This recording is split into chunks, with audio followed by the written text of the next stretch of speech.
So guys अभी आप लोग देख सकते हो ये है मेरे हाथ में Octavi OS 3.0 मेरे Redmi Note 10 Pro Max के अंदर। इसके अंदर अभी जो थीमिंग सिस्टम है गाइज बहुत ही अच्छे तरीके से वर्केबल है। लाइक मेरे वॉलपेपर के हिसाब से ऊपर की तरफ जो नोटिफिकेशन शेड है वो पूरा एकदम रिफ्रेशिंग UI मिल जाता है आप लोगों को। एकदम टेबल टाइप का एक इफेक्ट मिलता है ऊपर की तरफ आप लोगों को। यहाँ पर डार्क मोड, डार्क थीम, बहुत सारे फीचर्स मिल जाते हैं like mic access, camera access, location, hotspot वगैरह ऑल स्टफ आप लोगों को ऊपर की तरफ मिल जाते हैं। एंड इसके अंदर जो डार्क मोड वगैरह है वो भी बहुत अच्छे से वर्केबल है, कोई भी प्रॉब्लम आप लोगों को देखने को नहीं मिलता है गाइस।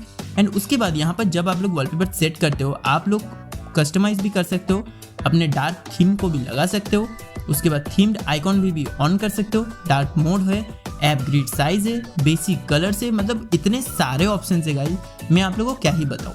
यहाँ पर जो गूगल का बार है वहाँ पर आप लोगों को वॉइस एंड गूगल लेंस का भी सपोर्ट मिल जाता है बिना किसी दिक्कत के। एंड गाइस अभी आप लोग देख ही सकते हो मेरे वॉलपेपर के हिसाब से पूरा आइकॉन सेटअप है, तो आप लोगों को पता चल रहा ही होगा कि इसके अंदर कोई भी बग लॉन्चर के अंदर तो देखने को नहीं मिलता है, क्योंकि मैंने बहुत सारे UI यूज़ किया है, उसके अंदर बग्स आप लोगों को देखने को मिलता है। एंड यहाँ पर गूगल असिस्टेंट भी वर्केबल है। यहाँ पर गाइस आप लोग देख सकते हो यहाँ पर जो सेटिंग है, सेटिंग के अंदर जो Octavi OS का UI है एकदम रिफ्रेशिंग UI है, मतलब सेटिंग पूरा दूसरा UI का लगता है।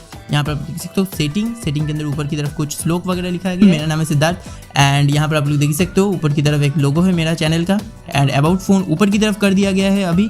एंड यहाँ पर आप लोग देख सकते हो Android 12 है, Octavi OS लिखा गया है। एंड आप लोग देख सकते हो एकदम कमाल का लग रहा है। अभी आप लोग को दिखाने वाला हूँ यहाँ पर जो मेंटेनर है प्रयास भरद्वाज, वो उसको क्रेडिट जाता है। एंड एंड्रॉइड वर्जन 12 है गाइस, आप लोग ऊपर की तरफ देख ही सकते हो, ठीक है। एंड एंड्रॉइड सिक्योरिटी अपडेट 5 अक्टूबर के है, गूगल प्ले सिस्टम अपडेट 1 सितंबर के है, बेस्ट बैंड वर्जन, कर्नल सब आप लोग देख लिया। तो अभी हम लोग बात करने वाले हैं यहाँ पर जो 12 है इसके ऊपर जब क्लिक करेंगे एंड्रॉइड 12 का जो क्लॉक है वो तो आ चुका है। एकदम बहुत अच्छा वाइब्रेशन होता है गाइस, मैं आप लोगों को क्या ही बताऊँ। ये जो वाइब्रेशन इसके अंदर हो रहा है ना, मतलब एक सेटिस्फाइड वाइब्रेशन है, ऐसे टाइप का वाइब्रेशन है जो चीप क्वालिटी का फीड दे, ठीक है। तो यहाँ पर जब आप 12 कर देंगे, आए हाय 12 हो जा, नहीं ये तो फिर से 1 हो गया। फ़ोन को मैं थोड़ा सा सीधा कर लूँ तो अभी आप लोग देख ही सकते हो जो 12 लिखा गया है ये भी पूरा वॉलपेपर बेस्ड के ऊपर है, ठीक है। तो जैसे कि आप लोगों को पता है एंड्रॉयड 12 मटेरियल UI डिज़ाइन के ऊपर बना हुआ है, तो वैसे ही यहाँ पर आप लोगों को देखने को मिलता है। यहाँ पर डार्क मोड भी बहुत अच्छी तरीके से वर्केबल है। डार्क मोड के अंदर भी कोई प्रॉब्लम आप लोगों को देखने को नहीं मिलता है। सेटिंग्स वगैरह आप लोग चेकआउट कर सकते हो, एमोलेड डिस्प्ले के अंदर कमाल का ही लग रहा है, ओके। उसके बाद गाइस हम लोग बात करने वाले सिस्टम के अंदर। सिस्टम के अंदर आप लोगों को 3 फिंगर जेस्चर मिल जाता है। लाइक अभी हम लोग थोड़ा सा चेकआउट करेंगे जेस्चर ऑप्शन, क्योंकि वहाँ पर थोड़ा सा कस्टमाइजेशन मिलता है जैसे पिक्सल एक्सपीरियंस के अंदर मिलता है, ठीक है। तो यहाँ पर 3 फिंगर जेस्चर मिलता है, आई मीन स्क्रीनशॉट मिलता है, जिसकी मदद से आप 3 फिंगर से स्क्रीनशॉट ले सकते हो। यहाँ पर आप लोगों को 3 ऑप्शन मिल जाता है, 3 बटन्स, 2 बटन्स और जेस्चर नेविगेशन का, जो अभी एंड्रॉइड 12 के अंदर जेस्चर एंड 3 बटन कर दिया गया है, बट इसके अंदर 2 बटन भी मिलता है, ओके। तो यहाँ पर 3 बटन्स भी आप लोग चेकआउट कर सकते हो। उसके बाद यहाँ पर आप लोग देख सकते हो पिक्सल के फीचर यहाँ पर आप लोगों को देखने को मिलता है जो AOSP के अंदर नहीं मिलता है, ठीक है। तो एकदम सुपर कस्टमाइजेशन ज़्यादा नहीं मिलता है, बट यहाँ पर पिक्सल जैसे ही सेम टू सेम ऑप्शन है। पर यहाँ पर मेरे को एक बग देखने को मिलता है, जब यहाँ पर आप लोग बैटरी को ऑलवेज 100% करोगे तो ऊपर की तरफ कोई भी ऑप्शन इनेबल नहीं होता है। तो ये हो सकता है एक छोटा सा बग, हो सके तो मेरा कोई ऑप्शन बंद हो, ये भी हो सकता है, ठीक है, बट मेरे को बग ही लग रहा है। उसके बाद अभी हम लोग बात करने वाले यहाँ पर जो वाईफाई कॉलिंग है सब कुछ वर्केबल है, ब्लूटूथ भी अच्छे से वर्क कर रहा है। यहाँ पर ऐप सेक्शन भी पूरा चेंज हो चुका है, एकदम न्यू रिफ्रेशिंग UI आप लोगों को देखने को मिलता है गाइस। एंड यहाँ पर गाइस जब भी कोई वॉल्यूम हो, चाहे पावर बटन, सबके अंदर जो वॉल्यूम है एकदम करेक्ट वॉल्यूम है, कोई भी प्रॉब्लम नहीं है, कोई भी डिस्टॉर्शन नहीं है, ठीक है। यहाँ पर फोन रिंगटोन के अंदर गाइस एकदम न्यू ब्रांड न्यू UI मिलता है, जो पिक्सल के फ़ोनों के अंदर अभी एक्सक्लूसिव है। तो इसके अंदर भी आप लोग बहुत सारे रिंगटोन को अपने मोबाइल डेटा या हो चाहे वाईफाई बिना किसी दिक्कत के यूज़ कर सकते हो एंड मज़े से इंजॉय कर सकते हो, ओके गाइस।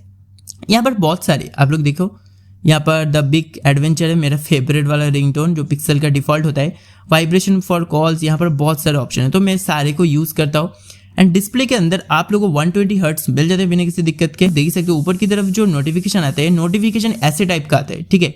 तो मैं उसको भी कवर कर देना चाहता हूँ। तो ये हमारा बेस्ट यूट्यूबर है, मेरा फेवरेट, तो इनका नोटिफिकेशन आ चुका है। यहाँ पर आप लोग minimum refresh rate 60 hertz to 120 hertz भी कर सकते हो, जिसके चलते आपका थोड़ा सा बैटरी ड्रेनिंग का इशू हो भी सकता है, ना भी हो सकता है, ये आपके ऊपर है, ठीक है।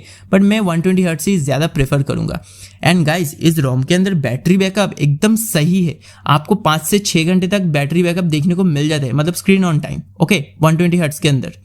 तो यहाँ पर आप लोग वाइब्रेशन एंड हैप्टिक स्ट्रेंथ के अंदर आप लोग इसको ऑन कर सकते हो, ठीक है गाइज। एंड और एक बात, मैं थोड़ा सा गलती किया, बैटरी बैकअप के बारे में जब मैं बता रहा था वो 6 से 7 घंटे होना चाहिए था, ठीक है, सो सॉरी।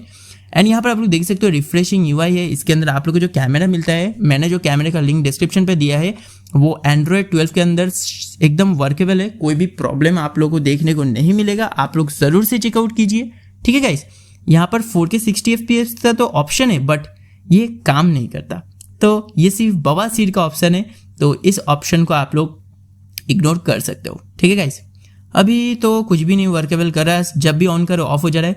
एक बार 4K 30 FPS कर देता हूँ तो देखता हूँ ऑन करता है क्या नहीं। हाँ गाइस, 4K 30 FPS तक जब आप लोग इसको ऑन करोगे ये रिकॉर्ड होगा, but 4K 60 FPS not workable man. उसके बाद यहाँ पर आप लोग देख सकते हो मोर, कैमरा, नाइट साइड सब कुछ वर्केबल है। सेल्फी वगैरह में अंदर जो पोर्ट्रेट मोड है वो भी वर्केबल है, ठीक है एकदम। मैं एक बार चेकआउट कर देता हूँ। ये रहा मेरा थोबड़ा, एकदम गोरा गोरा गाल। चलो एक बार स्मूथ करते हैं, चलो भाई। वो यहाँ पर तो सेल्फी तो उठ गया, मैं एक बार फिर से एक फोटो देता हूँ।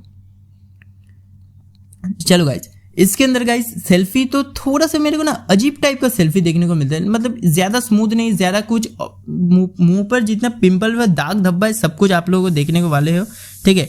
तो मैं पहले ही बोल देना चाहता हूँ, बट इसके अंदर डिटेलिंग बहुत ज़्यादा है, ठीक है, बहुत डिटेलिंग है इस फोटो के अंदर। यहाँ पर आप लोग को न्यू जनरेशन कैलकुलेटर मिल जाता है, डार्क थीम के अंदर आप लोग यूज़ कर सकते हो बिना किसी दिक्कत के, ठीक है। एंड यहाँ पर विडजेट्स के अंदर आप लोगों को क्लॉक के सारे फीचर्स मिल जाते हैं। मैंने क्लॉक को अपडेट नहीं किया, ये बाय डिफ़ॉल्ट इसके अंदर मिलता है, ओके। तो बाय डिफ़ॉल्ट यहाँ पर आप लोग को बहुत सारे क्लॉक्स विडजेट मिल जाते हैं जो बिना किसी दिक्कत के आप लोग यूज़ कर सकते हो, ठीक है। उसके बाद one handed mode, guys one handed mode को आप लोग यूज़ कर सकते हो, बट मेरे हिसाब से वन हैंडेड मोड अभी तक इतने ज़्यादा ऑप्टिमाइजेशन नहीं हुआ है, क्योंकि कभी कभी ये वन हैंडेड मोड बंद हो जाता है, कभी कभी हो सकता है ये मेरा कुछ गलती हो, चाहे ये बग हो, बट इसके अंदर जो स्मूथनेस है रोम के अंदर वो कमाल का है। And thank hats off to developer and Rahul Mishra ji, जिन्होंने ऑक्टावी OS 3.0 को बहुत हिसाब से रेडी किया है, ठीक है, जो मेन लीडर है। एंड प्रत्याश भारद्वाज जिसने इस रोम को डेवलप किया है हमारे Redmi Note 10 Pro Max के लिए, उसको भी थैंक यू। एंड यहाँ पर power off and restart button new मिल जाता है, एंड वॉल्यूम अप और पावर बटन के अंदर भी एकदम रिफ्रेशिंग UI मिल जाता है, जिसकी मदद से आप इसको बिना किसी दिक्कत के यूज़ कर सकते हो, ओके गाइज। एंड यहाँ पर रिंगटोन वगैरह का जो UI आप लोग देख सकते हो एकदम डिफॉल्ट है। एंड यहाँ पर जो गाइज प्रोडक्ट देख सकते हो फिंगर स्लिप से गेमिंग का, तो इसका भी रिव्यू बहुत जल्द आने वाला है,